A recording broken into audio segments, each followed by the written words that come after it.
愿主的平安与大家同在。我们奉圣父、圣子、圣灵的名，开始今天的原住民主日崇拜。感谢神，凭借他的慈爱和能力，引导我们到主施恩宝座前，以心灵和诚实来敬拜主。耶和华我们的神是信实的神，向爱他、守他诫命的人守约，施慈爱，直到千代。耶和华的心是平安的意念，耶和华的心是赐福的意念，耶和华的心是慈爱的意念。让我们此刻安静我们的心，把我们的心交托，寻求他容面。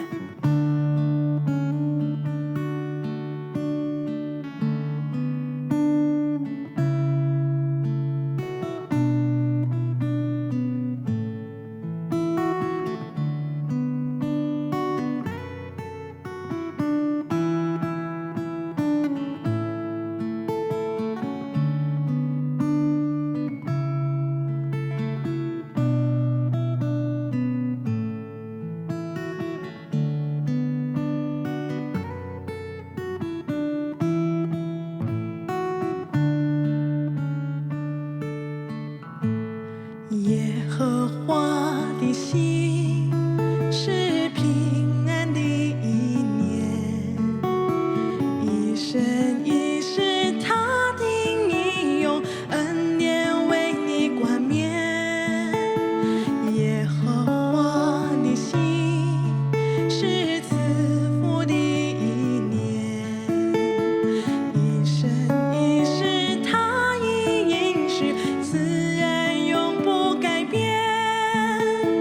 当你遇苦难，他渴望与你共承担，试探中他要更新你，赐够用恩典。忧伤与愁烦，他渴望为你来舒缓，唯愿你全心交托，寻求他容面。耶和华的心是慈爱的意念，一生一世我要赞美，信靠到永远。我们要时时称颂耶和华，赞美他的话必藏在我们口中，我们的心必因耶和华夸耀。当称耶和华为大，一同高举他的名。我们寻求耶和华，他就应允我，救我们脱离了一切的恐惧。我们呼求，耶和华便垂听，救我们脱离一切患难。耶和华的眼目看顾义人，他的耳朵听他们的呼求。义人呼求，耶和华听见了，便救他们脱离一切患难。耶和华靠近伤心的人，拯救灵性痛悔的人。耶和华救赎他仆人的灵魂，凡投靠他的，必不致定罪；凡求告主名的，就必得救。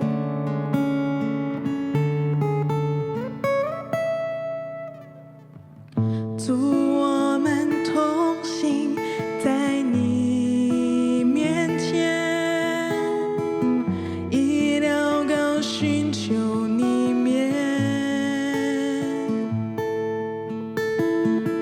我们专离所有的恶行，定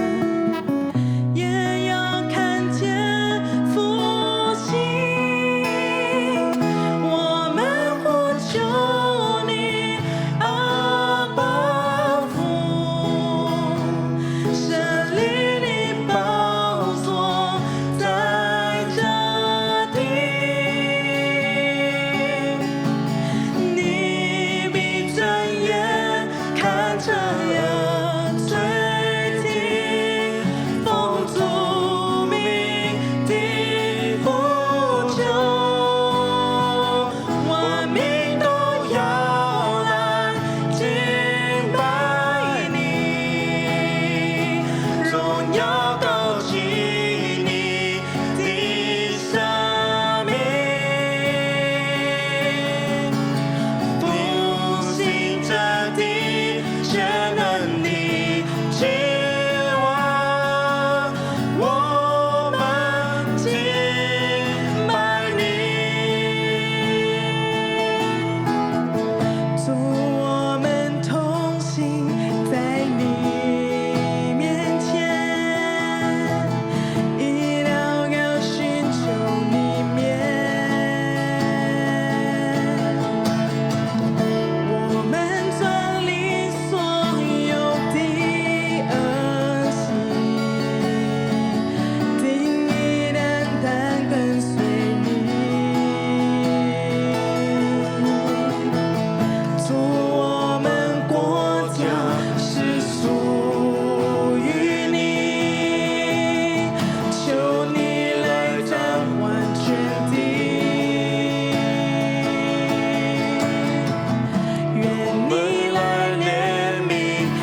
众起立，让我们同心祷告。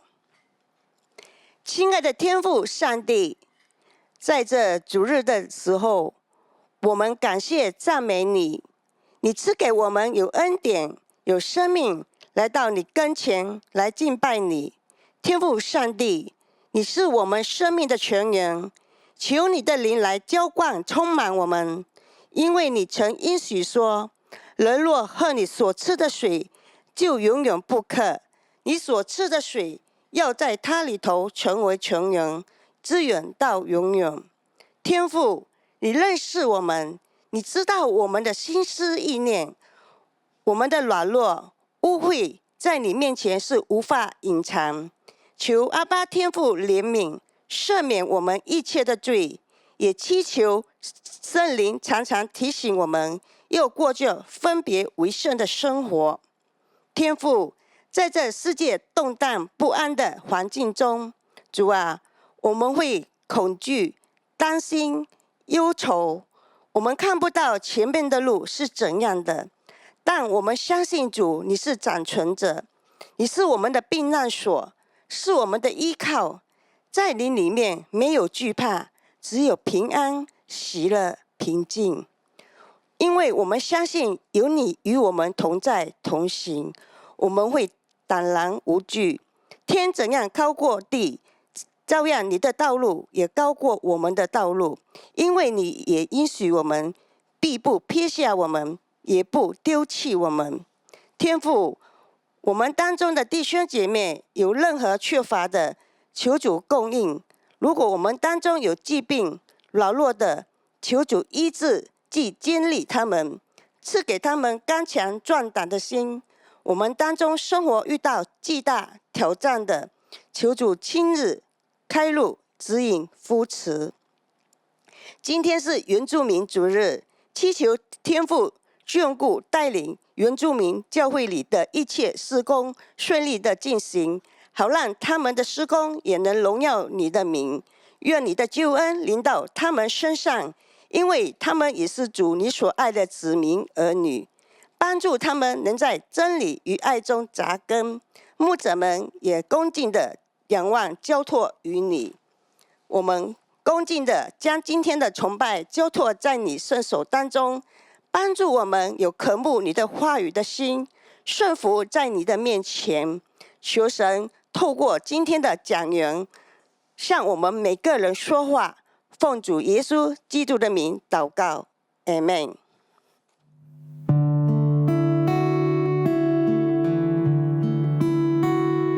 我们在天上地府，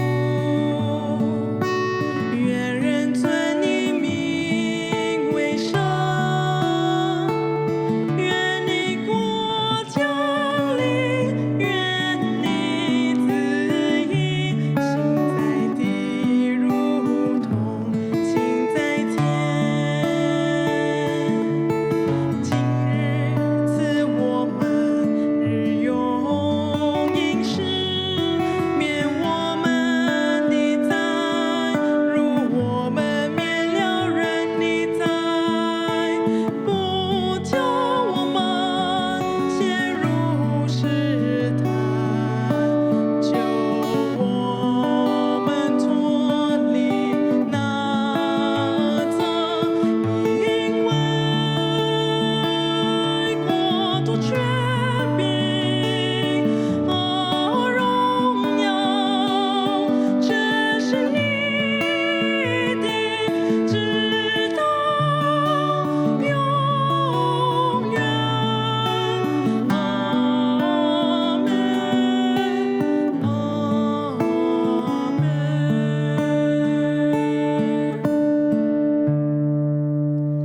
让我们同心起身，以使徒信经宣告我们所持守的信仰。我信上帝，全能的父，创造天地的主。我信我主耶稣基督，上帝的独生子，因圣灵感孕，由童贞女玛利亚所生，在本丢彼拉多手下受难，被钉于十字架，受死、埋葬，降在阴间，第3天从死人中复活，升天，坐在全能父上帝的右边，将来必从那里降临，审判活人死人。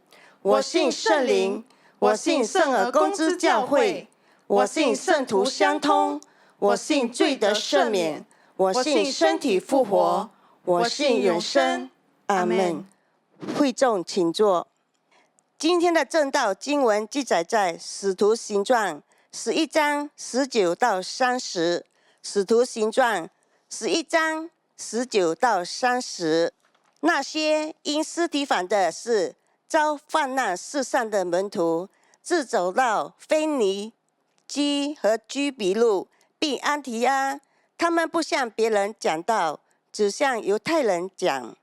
当内中有居比路和古利奈人，他们到了安提阿，也向希利尼人传讲主耶稣。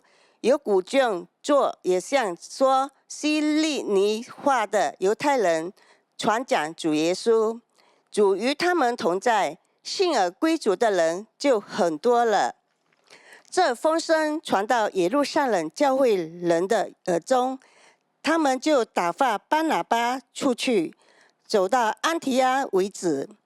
他到了那里，看见神所赐的恩，就欢喜，劝勉众人，立定心志，恒久靠主。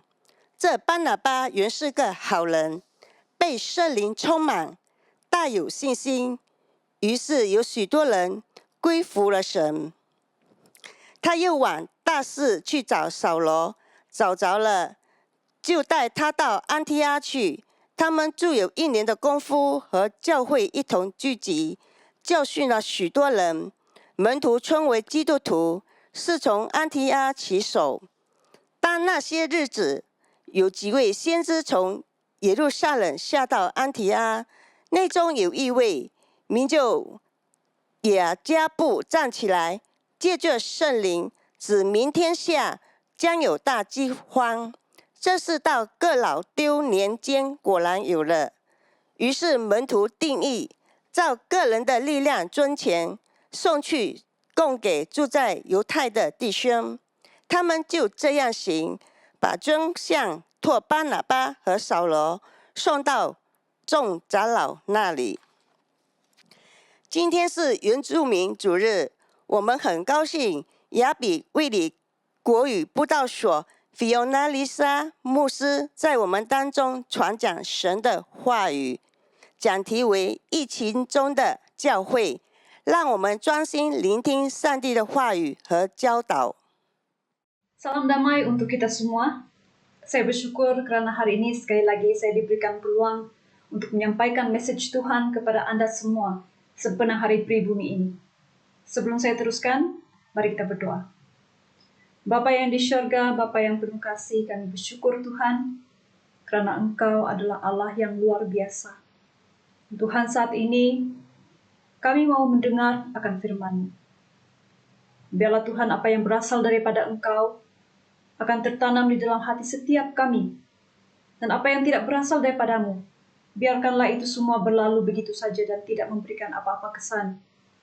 Pimpin kami semua Bapa, pimpin hamba-Mu. Inilah doa kami. Amin. Sejak tahun lalu, pandemi COVID-19 telah menjadi topik utama buah mulut orang ramai. Tidak dinafikan kita semua terkesan karena bencana yang sedang berlaku ini. Meskipun kita sedang menempuhi badai yang sama, tapi kita berada di boat yang berbeza. Ada satu ilustrasi yang saya lihat di mana si tukang pelukis menggambarkan tentang hal ini. Di mana di dalam badai laut yang bergelora, ada yang berada di bot yang selamat, ada yang berada di kapal yang besar dan selesa, ada pula berada di sampan yang hampir tenggelam. Menurut saya apa yang telah digambarkan oleh si pelukis itu menunjukkan keadaan sebenar kita semua. Setiap situasi kita berbeza-beza. Ada yang bisnisnya makin bertambah maju dalam pandemi ini. Ada yang bisnisnya telah lingkup akibat terlalu lama tidak beroperasi. Ada yang mendapat pekerjaan baru. Ada juga yang hilang pekerjaan. Ada yang bertambah berat badan karena terlalu lama terpuruk di rumah. Ada yang hampir kebuluran. Ada yang terselamat dari wabak ini. Ada yang masih berjuang melawan penyakit ini. Ada yang telah menjadi sehat kuat setelah terjangkiti. Ada pula yang telah kehilangan orang yang dikasihi. Saudara-saudari, apapun situasi Anda dan apapun perjuangan yang Anda sedang tempuhi, ingatlah bahwa Allah kita berdaulat di atas semuanya ini. Dan Dialah satu-satunya harapan kita. Setelah saya mendapat tahu bahwa saya diberikan tanggung jawab untuk berkongsi firman Tuhan sempena hari pribumi ini, saya bergumul di hadapan Tuhan. Saya tanyakan Tuhan, apa yang Engkau ingin saya kongsikan? Apakah isi hatimu untuk kami semua terutamanya dalam pandemik ini?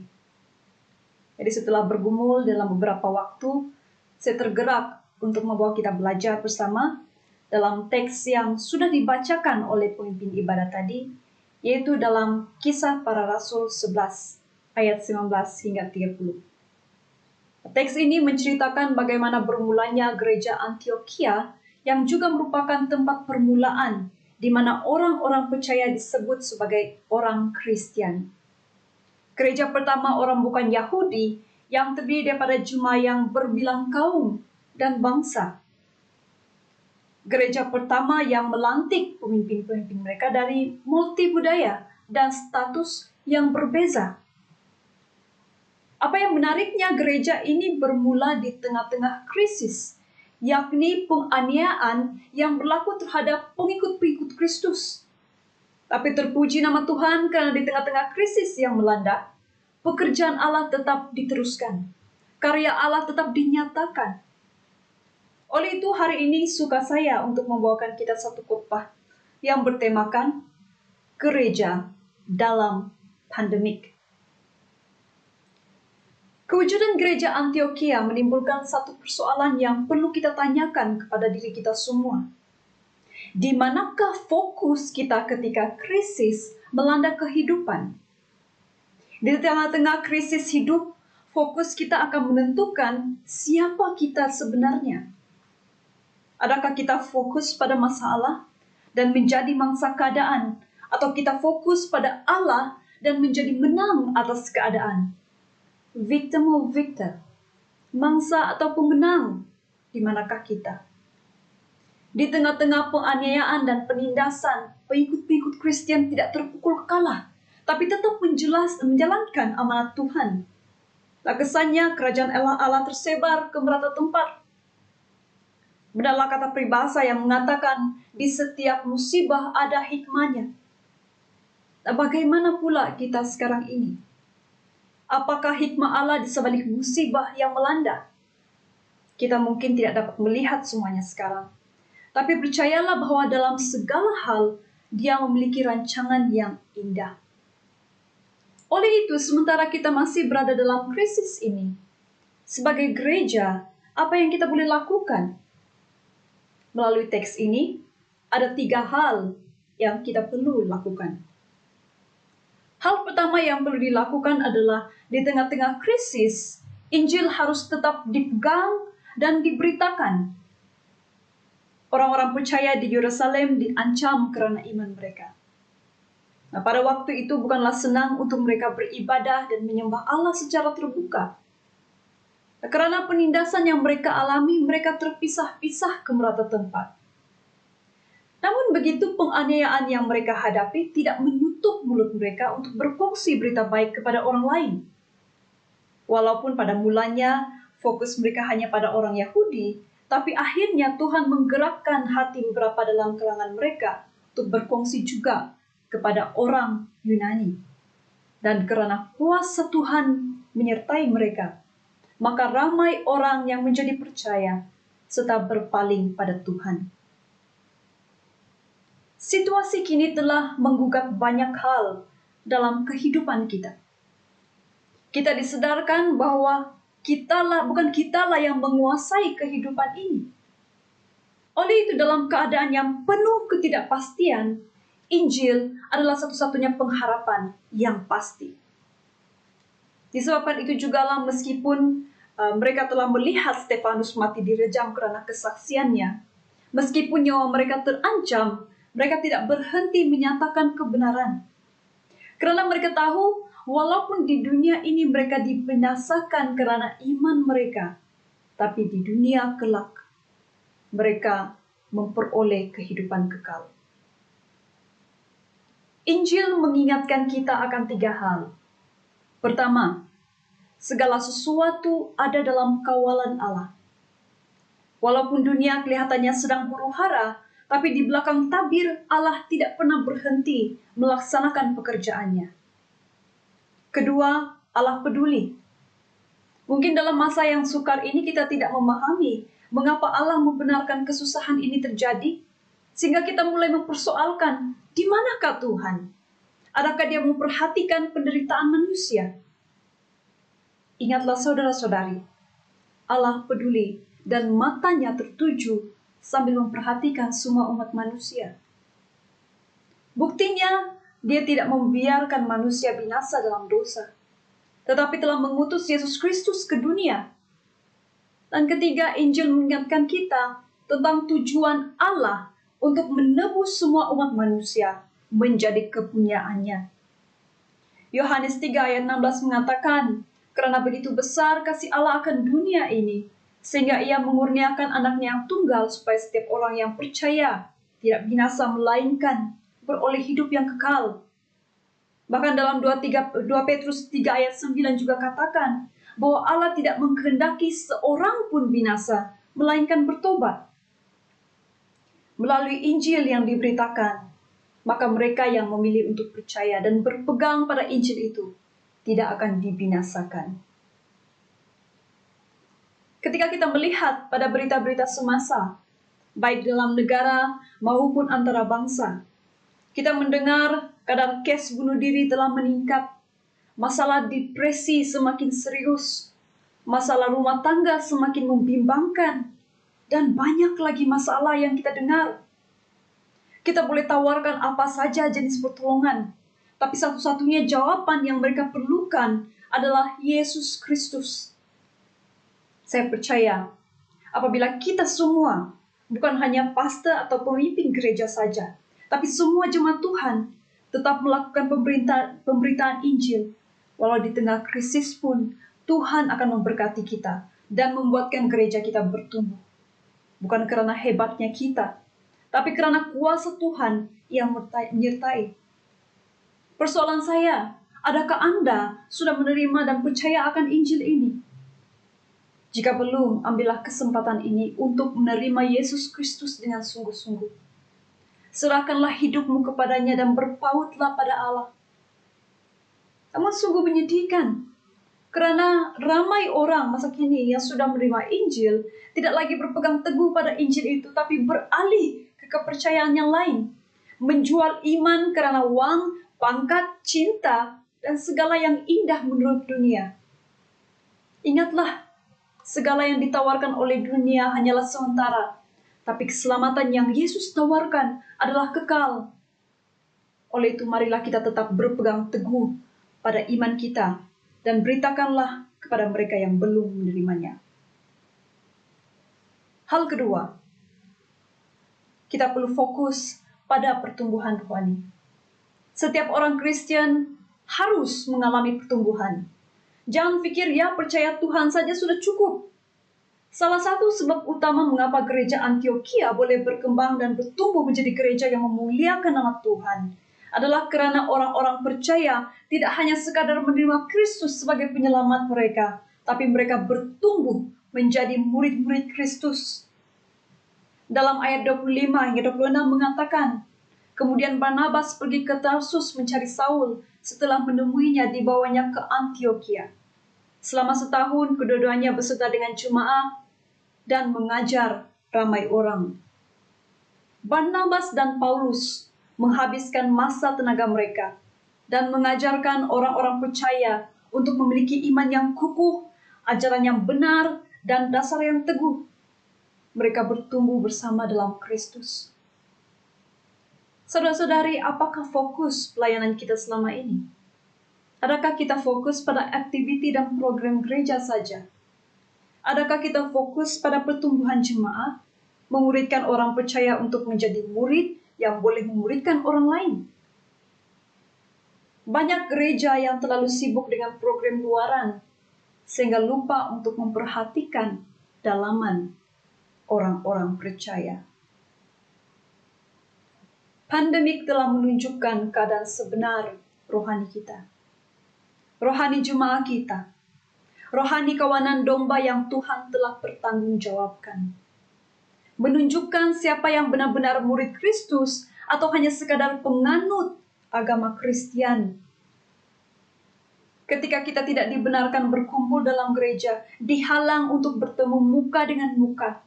Berapa ramaikah yang masih tetap setia, tetap beribadah? Puji Tuhan, karena dalam pandemik ini kita masih ada kaidah yang kita boleh gunakan untuk saling menguatkan, bertumbuh bersama-sama. Nah, bagi pelayanan Kota Kinabalu, kami memerah otak bagaimana menggunakan platform yang ada bagi menjangkau setiap jemaat Tuhan. Dari penggunaan Zoom, saluran YouTube, Facebook, dan live streaming, kami mencoba belajar sehabis mungkin dengan kudrat yang ada.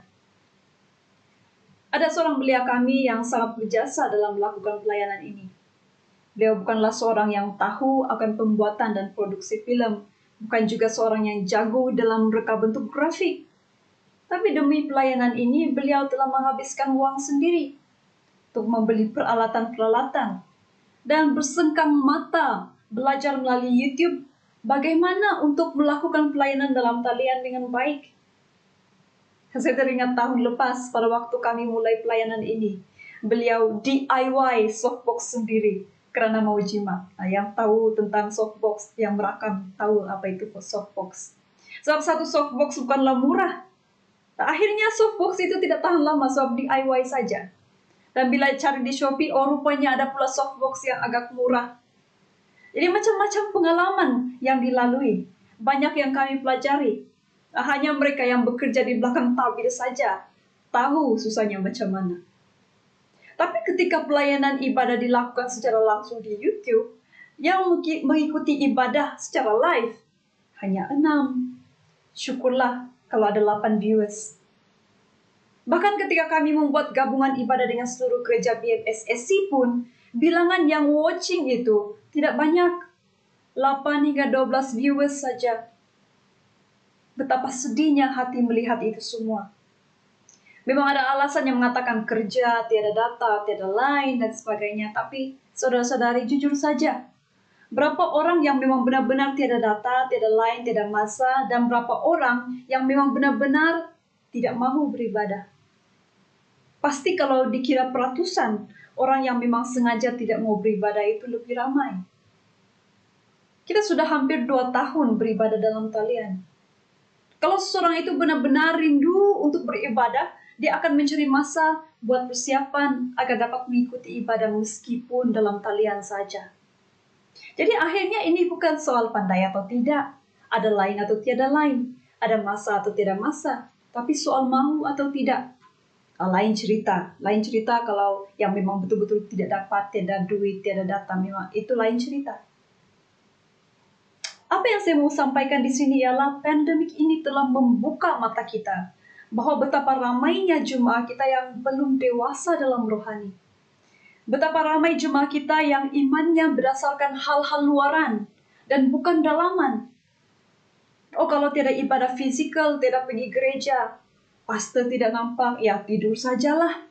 Buat apa mau sembahyang? Ada pula yang malu mau bawa keluarga beribadah di rumah. Saya merasa janggal dan akhirnya itu diabaikan saja. Ada juga yang mengambil masa untuk berjoli, berseronok-seronok di luar sebab ya hujung minggu kan. Corona pun corona lah asal boleh enjoy. Akhirnya kalau setahun tidak buka gereja, setahun juga lah tidak sembahyang. Kalau 2 tahun tidak buka gereja, maka 2 tahunlah tidak beribadah. Orang percaya dalam teks kisah para rasul ini semakin ditekan, semakin tersebar. Tapi orang Kristen masa kini semakin ditekan, semakin menghilang.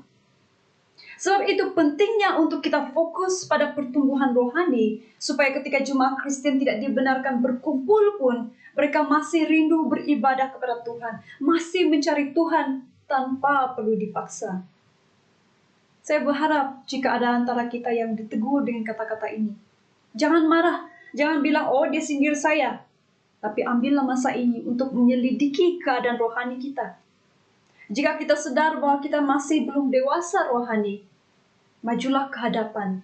Keluar dari zona selesa. Cari masa untuk belajar. Ambil peluang untuk bersekutu dengan saudara seiman. Rendahkan diri di hadapan Tuhan. Katakan, Tuhan, saya ingin bertumbuh di dalam Engkau. Saya perlukan Engkau. Dalam krisis yang kita alami ini, marilah fokus dalam pertumbuhan rohani kita. Bertumbuh dan belajar bersama untuk menjadi saksi Kristus yang benar. Terakhir, kita perlu saling membantu dan melayani, mengikut kemampuan masing-masing. Pada mulanya jemaat di Yerusalem membantu jemaat di Antioquia dengan menghantar Barnabas untuk mengajar dan melayani jemaat di sana. Kemudian jemaat di Antioquia pula melayani orang percaya di Yudea dengan memberi bantuan ketika adanya bencana kebuluran terjadi. Ayat 28-29 mengatakan, seorang yang bernama Agabus bernubuat dengan ilham Roh Kudus bahwa bencana kebuluran akan melanda seluruh dunia. Ini sesungguhnya terjadi pada zaman Claudius.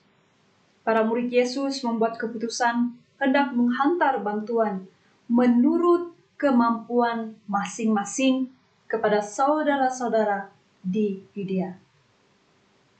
Sekali lagi ada krisis yang melanda mereka. Tapi krisis itu tidak menghalang mereka untuk melayani, bahkan menjadi satu peluang untuk mereka menunjukkan kasih terhadap sesama. Situasi ini adalah tanda yang menunjukkan adanya pertumbuhan yang sehat sedang berlaku dalam gereja Antioquia. Mereka tidak hanya dilayani, tapi mereka juga belajar untuk melayani. Pandemik yang kita lalui sekarang tidak dinafikan telah mengancam ekonomi kita. Tapi jika kita beriman bahwa Allah kita adalah Jehovah Jireh, Allah yang menyediakan, kita tidak akan takut untuk melayani. Memperhatikan sesama melalui pemberian kita. Perhatikan ayat 29, ada disebutkan mereka menghantar bantuan menurut kemampuan masing-masing. Mungkin ada antara mereka, ada yang kaya, ada yang sederhana. Tidak disebutkan secara terperinci apa status kekayaan mereka. Tapi apa yang mereka lakukan adalah memberi, melayani, mengikut kemampuan masing-masing. Nah, setelah kerajaan memerintahkan PKP, PKPD, PKPB, dan banyak lagi istilah yang kuncinya tetap sama, tidak boleh keluar, tidak boleh buat itu dan ini. Ramai orang hilang mata pencarian. Ada yang sudah beberapa hari tidak makan dan sampaikan ada gerakan mengangkat bendera putih sebagai tanda memerlukan bantuan. Nah, dalam sejumlah keluarga yang memang benar-benar memerlukan, tidak sedikit yang mengambil kesempatan dalam kesempitan. Sampaikan ada yang sudah diberi betis, hendakkan paha. Ada satu perkongsian tangkap layar yang tular saya lihat di mana ada keluarga yang minta bantuan berlebihan. Dia sudah diberi bantuan selepas itu, tapi dia WhatsApp lagi, minta daging, minta sotong besar, minta beras berjenama, udang, butter, tepung, dan panjang lagi senara yang diberikan. Saya heran dengan sikap orang-orang sebegini. Sikap terus meminta-minta, terlalu berharap.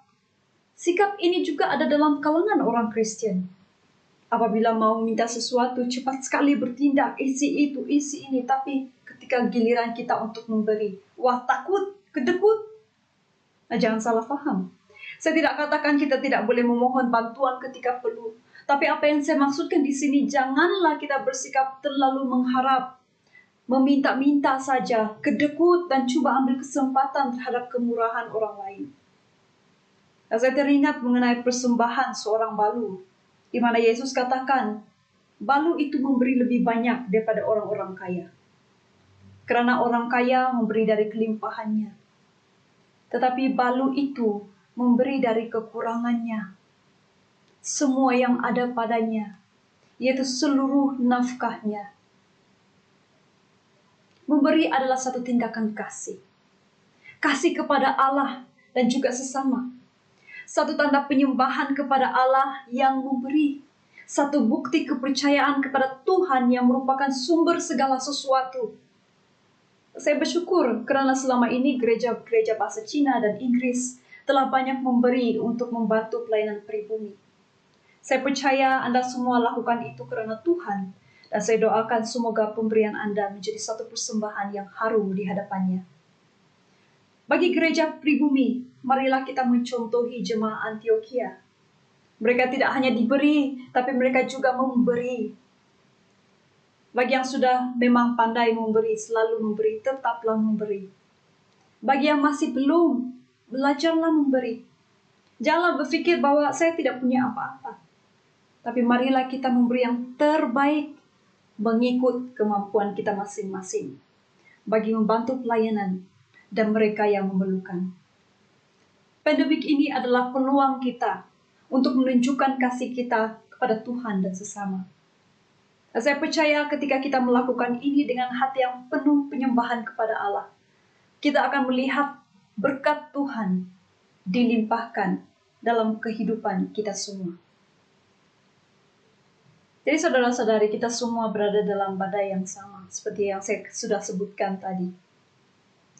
Oleh itu, marilah kita semua saling memperhatikan, saling bertumbuh, menguatkan. Marilah kita mencontohi gereja Antioquia yang tetap berfungsi dengan selayaknya, tetap bertumbuh dengan jayanya, meskipun dilanda masalah. Janganlah kita menjadi takut dan putus asa, tapi biarlah kita tetap berpaut pada janji-janji Allah dan percaya bahwa dalam Kristus ada pengharapan. Saya ingin menutup khotbah saya dengan membacakan Mazmur 42 dalam terjemahan Indonesia. Seperti rusa yang merindukan sungai yang berair, demikianlah jiwaku merindukan Engkau, ya Allah. Jiwaku haus kepada Allah yang hidup. Bilakah aku boleh datang melihat Allah? Air mataku menjadi makananku siang dan malam. Karena sepanjang hari orang berkata, di mana Allahmu? Inilah yang hendak ku ingat, sementara jiwaku gundah gulana. Bagaimana aku berjalan maju dalam kepadatan manusia, mendahului mereka melangkah ke rumah Allah, dengan suara sorak-sorai dan nyanyian syukur, dalam keramaian orang-orang yang mengadakan perayaan. Mengapa engkau tertekan, hai jiwaku, dan gelisah dalam diriku? Berharaplah pada Allah, sebab aku akan bersyukur lagi kepadanya, penolongku dan Allahku. Jiwaku tertekan dalam diriku, sebab itu aku teringat kepadamu dari tanah sungai Yordan, dan pergunungan Hermon dari gunung Misar. Samudra raya berpanggil-panggilan dengan deru air terjunmu. Segala gelora dan gelombangmu bergulung melingkupi aku. Tuhan memerintahkan kasih setianya pada siang hari, dan pada malam hari aku menyanyikan nyanyian suatu doa kepada Allah kehidupanku. Aku berkata kepada Allah, gunung batuku, mengapa engkau melupakan aku? Mengapa aku harus hidup berkabung di bawah impitan musuh? Seperti tikaman maut ke dalam tulangku, lawanku mencela aku. Di manakah Allahmu? Mengapa engkau tertekan, hai jiwaku? Dan mengapa engkau gelisah dalam diriku? Berharaplah kepada Allah, sebab aku bersyukur lagi kepadanya, penolong dan Allahku. Berharaplah kepada Allah, saudara-saudari. Mari kita berdoa. Bapa yang di surga, kami bersyukur untuk waktu ini. Kami sudah mendengarkan firman-Mu.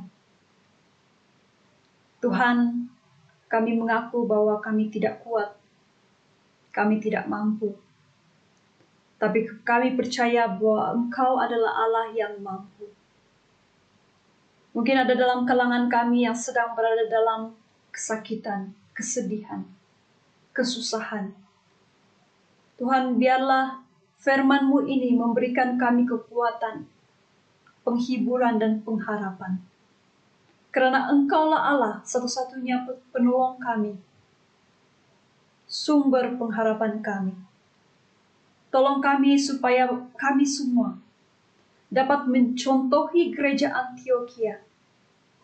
Ketika dalam krisis pun mereka masih tetap bertumbuh di dalam Tuhan, masih tetap kuat di dalam Tuhan, dan tetap saling memperhatikan dan melayani. Tuhan, kami percaya bahwa Engkau adalah Allah yang peduli, mengasihi kami semua. Tolong kami supaya kami menjadi gereja yang berkenan di hati-Mu. Gereja yang melakukan pekerjaan-Mu. Gereja yang memuliakan nama-Mu.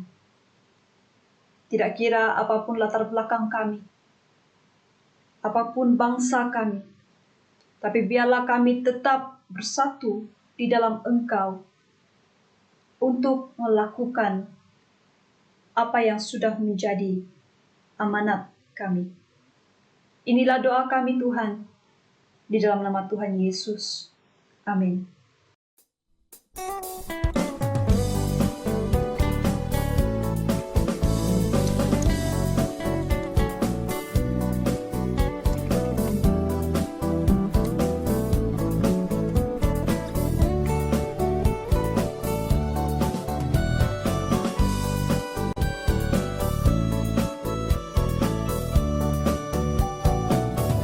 Hatiku bersyukur padamu ya Tuhan.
让我们以感恩的心来回应上帝的恩典，鼓励弟兄姐妹参与线上的奉献。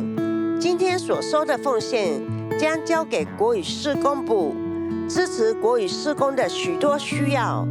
我们以这2首诗歌《我心属于你》即传给人，回应神的爱。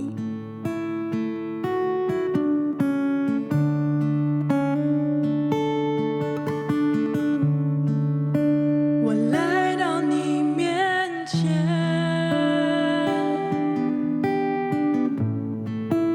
全心向你呈现，耶稣，你是如此爱我，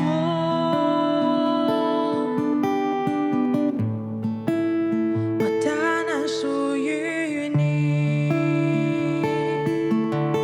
我来到你面前。我来到你面前，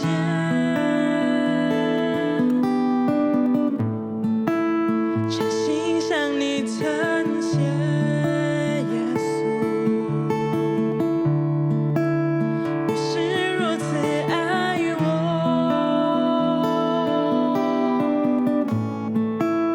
我单单属于你。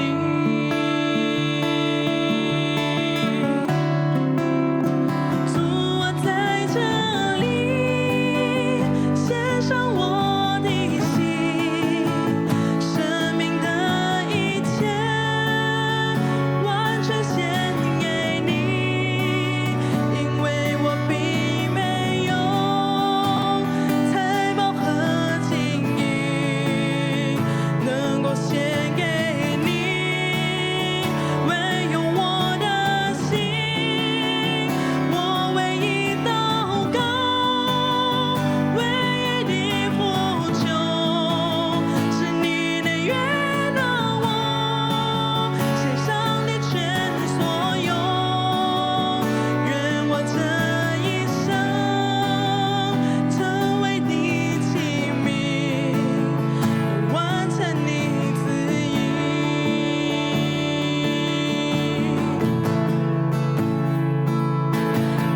一点星星刺破，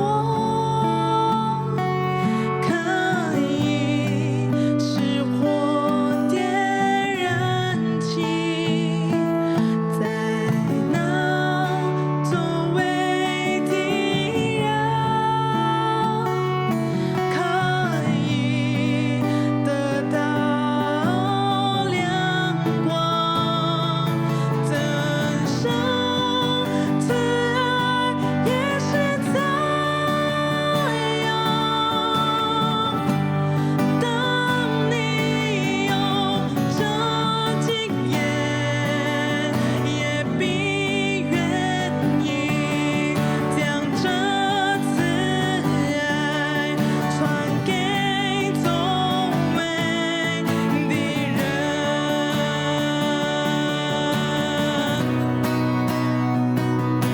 朋友，愿你分享我所得到的喜乐，你也可信靠他，不论你情况如何，我愿登高山呼唤，向全世界宣扬救主的爱，引领到我要去传给人。主，我在这里献上我的心，生命的一切完全献给你，因为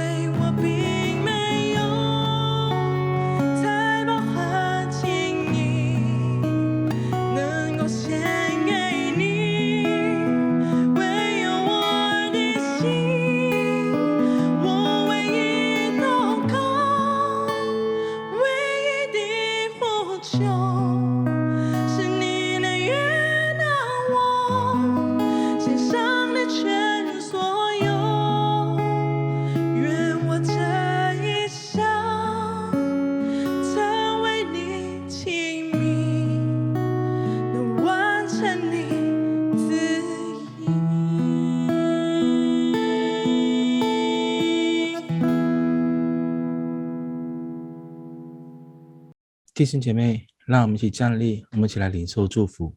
我们的主，我们感谢你，在过去的时候，你差遣你的仆人来到我们当中，向我们的长辈、我们的主内弟兄姐妹传递耶稣基督救恩的信息，让我们能够领受这救恩，也让我们能够成为主你所喜悦的子民。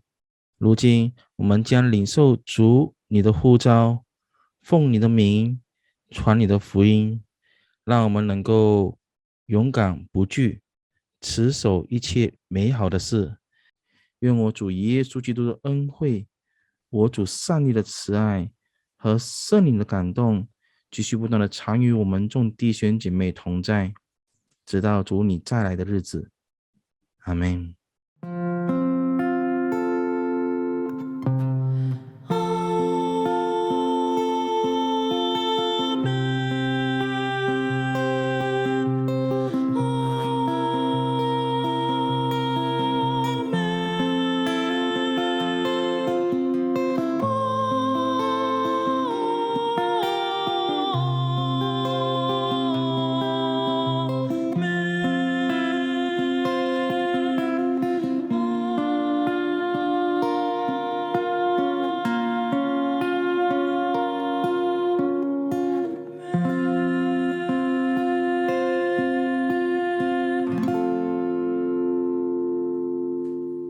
会众请坐。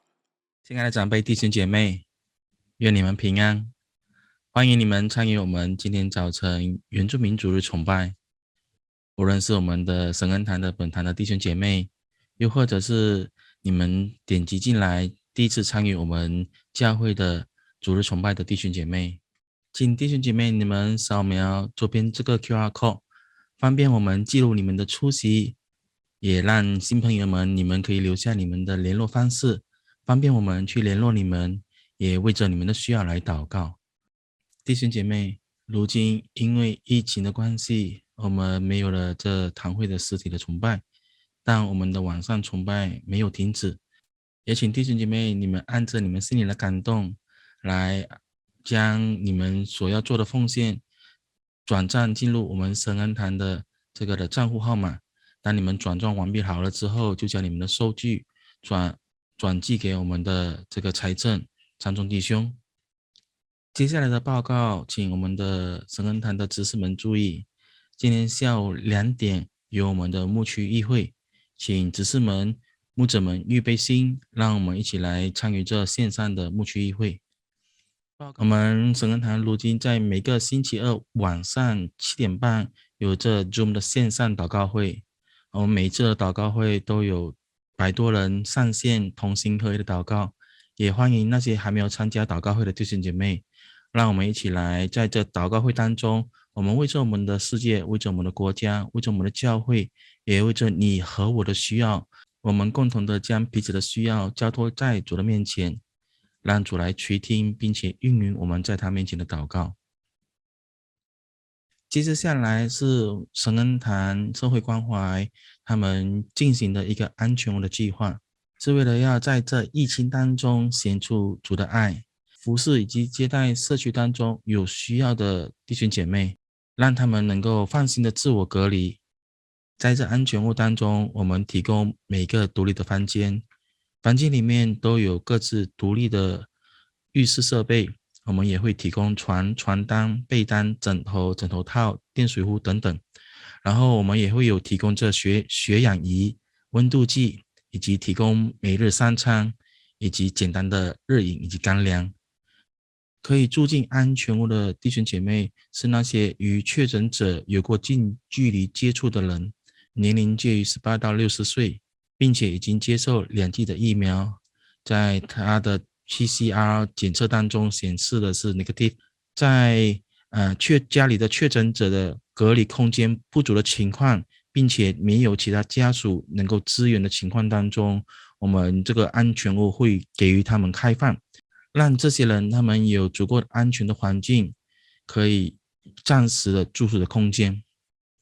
所以弟兄姐妹，若你们有这样的需要，或者是说你们所熟知的人有这样子的情况，请联络我们神恩堂社会关怀的负责人，我们底下有一个他们的联络号码，让我们能够在这疫情当中隔离疫情，但不隔离爱。接下来是我们沙巴联谊会的家训的报告。我们今天的主日是原住民主日，主要的目的是调望我们教会的弟兄姐妹能够关心并且参与我们原住民福音事工和培育的服事。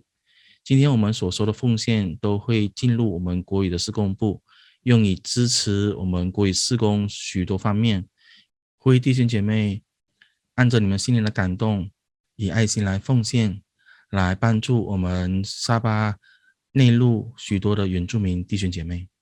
接下来我们将在今天晚上8点到9点，我们全国卫理的弟兄姐妹都会聚集在网络线上，我们为着我们的世界、国家、我们的社会以及疫情的发展等等，我们都同心祈求祷告，呼吁我们当中的弟兄姐妹以及牧者领袖，让我们一起来踊跃的出席。今天晚上祷告会的连结我们会放在我们教会的这个群组当中，也请弟兄姐妹注意，并且准时的点击上线，我们一起来同心合一祷告。最后恳请弟兄姐妹在祷告当中纪念我们年会各部将在9月8号到18号都会以线上的方式进行我们各部的会议，我们要策划明年的事工发展，也请各部的部员们按时出席，一起来商讨这个事工，让我们所讨论的能够帮助我们教会的弟兄姐妹在属灵生命上，在事工上都能够荣神益人。我们的报告就到这里，愿主亲自带领你们，祝福你们每一天的生活。阿们。